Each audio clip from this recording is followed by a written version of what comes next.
കുറുമുള്ളൂർ വീര്യംകുളങ്ങര ഭഗവതി ക്ഷേത്രത്തിൽ നവരാത്രി മഹോത്സവം ഒക്ടോബർ 3 മുതൽ 13 വരെ നടക്കുമെന്ന് ഭാരവാഹികൾ വാർത്താസമ്മേളനത്തിൽ അറിയിച്ചു. വീര്യംകുളങ്ങര ഭഗവതിയുടെ 9 രൂപഭാവങ്ങൾ ദേവി ഭാഗവതത്തിൽ വർണ്ണിച്ചിരിക്കുന്നത് പോലെ ചന്ദനം ചാർത്തി അണിയിച്ചൊരുക്കുന്ന നവദുർഗ നവാഹ ചാർത്ത് ഒക്ടോബർ 4 മുതൽ 12 വരെ നടക്കും. 4-ാം തീയതി മുതൽ 12-ാം തീയതി വരെയാണ് ആദിപരാശക്തിയുടെ 9 ഭാവങ്ങൾ. ഈ നവാഹ ചന്ദനം ചാർത്ത് എൻ്റെ ദർശന സമയം എല്ലാ ദിവസവും വൈകുന്നേരം 5:30 മുതൽ രാത്രി 8:30 വരെയായിരിക്കും. ശ്രീ ജയകൃഷ്ണൻ നമ്പൂതിരി നെടുവേലി ഇല്ലം ചങ്ങനാശ്ശേരിയാണ് ആദിപരാശക്തിയുടെ 9 ഭാവങ്ങൾ ചന്ദനം ചാർത്തി അലങ്കരിക്കുന്നത്. ഇത് വളരെ ഭക്തിനിർഭരമായ ഒരു വഴിപാടാണ്. ക്ഷേത്രങ്ങളിൽ അപൂർവമായി നടക്കുന്ന ഒരു വഴിപാടാണ്.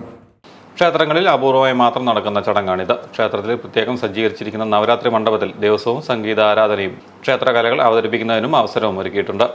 ഒക്ടോബർ 10 പൂജവയ്പ്, 12 മഹാനവമി ദർശനം, 13 രാവിലെ പൂജയെടുപ്പോടെ വിദ്യാരംഭത്തിനും തുടക്കമാവും. വീര്യംകുളങ്ങര ഭക്തജന സംഘം president Kesavan Nair Aakkalparambil, vice president Asokan Ashabhavan, programme committee convener Murali വേങ്ങത്തെ എന്നിവർ വാർത്താസമ്മേളനത്തിൽ പങ്കെടുത്തു.